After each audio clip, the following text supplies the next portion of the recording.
Hey guys, Anthony here, and today we're going to be talking about investing terms and different terms within the investing world.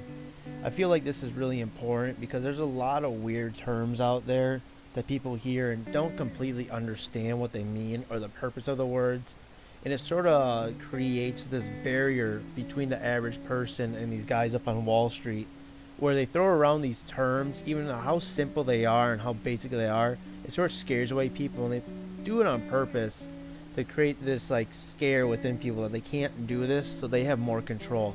So today I'm going to teach you what these words are and what they mean, and I'm just going to go over the most basic words because I'll be using these words throughout multiple videos, so it never hurts to have a good understanding of what they are. Alright, let's start with the first one. Alright, so we're going to start off with capital. The reason we're starting off with capital, it is the first part of any investment. You need capital to make an investment. That's basically what the term stands for. And to break it down in probably the easiest way and most confusing way is money itself, cash, can be capital, but capital is not money. A lot of time people say capital, they're just referring to a bank account, and that's not exactly capital. Money itself that earns some sort of interest or is invested for personal gain is capital. Money just sitting there, depreciating, or just simply sitting there is not capital. That's just simply cash. And that's the huge difference behind it is you could have cash and you can have capital. And it's not simply just money. Owning a house that you rent, that is also capital because you are gaining some sort of interest or personal gain from it. And that usually being the money earned based on the rent. And so just keeping that in mind, that lets you really see what capital is and understand it when the term is used. Because it often gets used very incorrectly when used. Alright, let's move on to number 2. Okay, so the next thing we're going to go over is securities. So the reason why securities is next is security is the thing you buy with your capital. So, with capital being your investment money or the thing you're using to invest in, security is the thing that is supposed to generate the money that you bought or purchased. So, in the stock world, capital is your money that you use to purchase a stock. And what that stock is, it's ownership of a company. So, that security is that piece of paper that says you own so much percent of this company. And securities get thrown around a lot, and they can mean different things within what business you are, whether it be the real estate world, the stock world, commodities world. But what we'll be focusing on, securities are going to mean stocks. I usually will mention stocks, but a lot of other videos and other TV shows out there like to say securities. And that can be very confusing if you never heard that term before, but that's what it means. It's simply the asset or the thing you purchase with capital that is supposed to generate money. And it's just an easy way of saying, and there's a more technical terms that go with this, but to really understand the word, it's just simply the asset that generates you money. Longing. So when you long a stock, you hear this a lot, especially on TV shows. And this is what I recommend people doing is the act of longing stocks. It's a lot safer, and I'm not going to exactly say it's easier, but it's easier to understand, and it's more most used to. So longing is you're investing into the future of the stock to prosper. You're taking it for the long haul. Imagine that. And what it is you're buying a stock and you're holding it with the expectation that it will go up in value greater than the inflation rate. And so just think of longing is you're in it for the long term. You're in it for the long haul. And I recommend longing over the other practice, which I'll go over next, because it's about prosperity and not failure. And it's a lot smarter and it's a lot more what people are used to in this environment. But so just think of longing, long haul. It's the act of buying a stock and holding it with the expectation that it will go up in value. And you'll see why I'm saying expectation in our next slide. So shorting, this might get kind of complex, but I'm going to try to break it down as best as possible. And it's important to understand shorting because it's the opposite of long. Well, long and short are obviously opposites. But shorting is the act of selling a stock you don't own with the expectation it will go down in price so you can buy it at the lower price. Now you're probably like, Anthony, that makes no sense. How can you sell something you don't own? And well, I'm going to try to break this down in the easiest way possible. So essentially what shorting is, you have a stock, such as, let's go use Tesla as an example. So Tesla is a hugely shorted stock. And what it is, you can essentially go through your brokerage and you put in a short call, is what it's called. And what you're doing is you're selling the stock at, let's say, $350. You sold the stock. Well, you're on the hook for that stock because what you essentially did was you borrowed someone else's share without them knowing, and you have to pay that share back at some point. Not necessarily the monetary value, but the physical value of that share. And the brokerage is supposed to do a good job at moving shares around and moving things so the person never notices. And they have ways they can do this. You don't have to worry about that part. But shorting is the act as you want the company to fall. So you sell the stock at $350. Bad news comes out. Stock drops to $300 a share, a $50 difference. Well, everyone who bought with the expectation to increase is technically wrong at this point, and they lost $50 a share. Well, what you're going to do now is you're going to buy that share that you sold and give it back to that guy. And what you're going to do is you're going to make the difference of that $50 per share. So essentially what you're doing is, instead of hoping for good economy or the business to prosper, you're sort of hoping for failure within it. You're sort of hoping for hiccups in it. Shorting has a lot of risk in it. So shorting is high risk, high reward because stocks tend to fall faster than they tend to gain. Is hence why you can get a lot more money out of shorting. But the problem is when you long a stock, the worst that can happen is the company goes bankrupt and you lose that money, and that's it. That sucks. You lost that money, and that's probably going to hurt a lot if that were to happen. You never want that to happen. But when you short a stock, your loss is infinity. You can lose 2 to 3 to 4 to infinite times the amount of money you bought that stock for if it continues to increase and you never do an act called covering, which is the buyback of that share. We'll go over shorting in a later video on how to do it correctly and the steps you're supposed to take and the analysis you're supposed to take.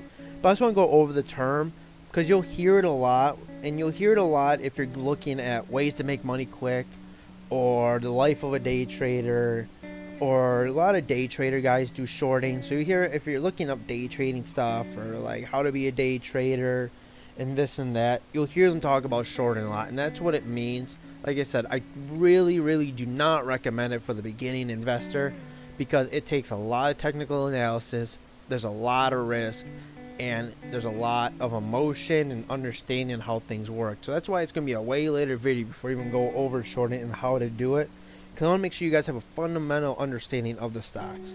Alright, we're going to move on to the next one. Alright guys, I'm sure you've heard of dividends before, and if you haven't, we're going to go over it real quick here. So what dividends are is the company is paying back its shareholders. And usually if you're on like a Fidelity or E-Trade or like one of those bigger trading brokerages, online ones, you can look up at how much each dividend pays. Essentially what it is, you look at the company. Coca-Cola I know pay dividends. I don't know the percentage off the top of my head. But let's just say it's $1 a share. And what that dollar means, it's $1 a year they will pay you per share that you own for the company. But they will pay it out quarterly. So every 3 months or whenever their quarter is, they will pay you out 25 cents a share. And what this can be used to generate passive income within your stocks. So let's say you just want a set of cash that's passive and that can just grow a little bit of money. And you can look at the percent returns. So there's dividends that pay 3-4%, and there's dividends that pay 0.3%. They range all over the board. And usually higher that dividend number is, usually more versatile that stock is, where it goes up and down. And you got to be careful with those high percentage ones because they might not always pay it out, because something might happen where they're unable to pay it out. But it definitely doesn't hurt to throw some cash those higher dividend ones.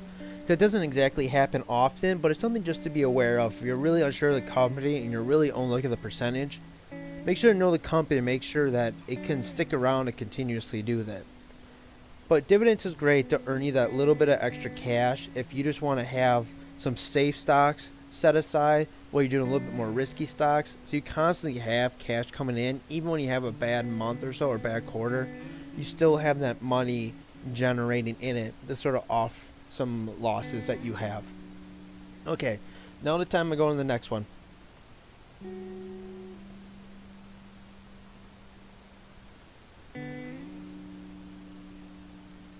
So mutual funds. I'm going to be talking a lot about mutual funds, especially in the beginning here. So to me, mutual funds are most investors' best bet. And a lot of people say this, such as Dave Ramsey and others in that world. It's a very easy way. And if you watch my coffee video, I talk about mutual funds and how mutual funds here are what can get you that millionaire mark and get you generate $1 million for you in assets, basically with a very hands-off approach. So what a mutual fund is, it's an investment program that's put on by shareholders where you trade a wide range of holdings and commodities, and it's usually professionally managed. So there is fees with these. There's usually either some sort of commission fee or there's some sort of buying fee. There's usually a fee associated, and you can look and see how great that fee is and how it compares actually to the earnings of the stock. They actually have that where it'll be like they take 1% earnings or whatever it is, or there's a certain amount of fees based on this good of a year. There's different things that the professional who's managing it takes out of it. And so what a mutual fund does is they usually have a 12 to 15% return on them, so a little bit higher than the index fund. And what they use diversity to increase value. So you can get these things to be as broad or narrow as you want. You could have it strictly tech sector, or you could have a huge range of, I want the top 500 companies in the US or in China, or I want a global, or I want certain market values and market caps. You can really alter these to what you like and what you think is going to do the best. But essentially what a mutual fund is, and it can break it up multiple parts. Like this slide says, it can have stocks, it can have bonds, and you can even throw real estate in there. So you can have 3 completely different things diversifying this portfolio. It can be super broad or super narrow, like I said. And that's really up to you and what you're comfortable with. And now we're going to move on to the next one. Funds. No, you. Okay, so now our final one here is index funds. So index funds can actually be a mutual fund or an ETF, and they are designed to track a certain index of stocks. And this is best represented as the S&P 500, which is the Standard & Poor's 500, which is the top 500 companies within the U.S. It could track the NASDAQ, which covers a lot of tech companies and things of that nature. Or it could be the Dow Jones, which is a huge collection of different companies. And this is a lot used in 401ks more than any type of other account. When you're in a 401k, you're most likely selecting index funds from it.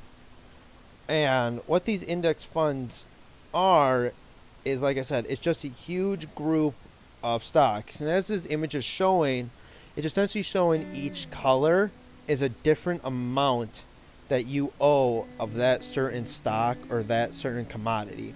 And I mean, these things can range. They can be from stocks They could be in something such as like a financial select sector, which mirrors or proponents of like banks and insurance and real estate industry. They could be based on corn, they could be based on oil, they could be based on precious metals. It's really an index of whatever you want it to be. And like I said, there's a bunch. There's stuff that cover just bonds, there's stuff that cover global markets. And like I said, it works through a mutual fund or ETF. But this is like the most broad range you really want to go. But this has a really nice return. This is usually you get your 7 to 10% a year return on it. Very safe. It's very easy to track. But this can definitely generate a good chunk of cash for you. But I feel like it's too safe to really prosper. But if you really just want to follow that too safe like idea or agenda, definitely go with index funds. Because index funds will always be there. Everyone talks about it. There's a ton of data and research on them. So you can find everything you need about them to feel really safe and comfortable what you're investing in. And it's a great start. Like I said, it's in your 401k. So obviously there's a lot of trust and there's a lot of money flowing through there if every employer is pretty much putting into these areas. So like I said, there's a lot of safety. This usually pays dividends as well when you're investing in these to help generate more cash. So as you're earning money off interest, you're also getting paid out quarterly. Alright, I hope you guys had a great time with this video. Make sure to like and subscribe. I hope you learned a couple things and I sort of clarified some terms. And if there's stuff you want to know, please comment it down below. Make sure to hit that bell button so you can stay notified on all my videos. I'm going to try to upload weekly or possibly twice a week, just based on what the videos are. A little longer videos will probably be weekly. Shorter videos do 2 a week. I will be going traveling here pretty soon. I'll definitely have all the videos up once I get back from my travels. Gonna be going to Hawaii and Japan. Still gotta figure out one other spot yet. If you guys got any ideas where I should travel around the world, please let me know. Alright guys, peace out.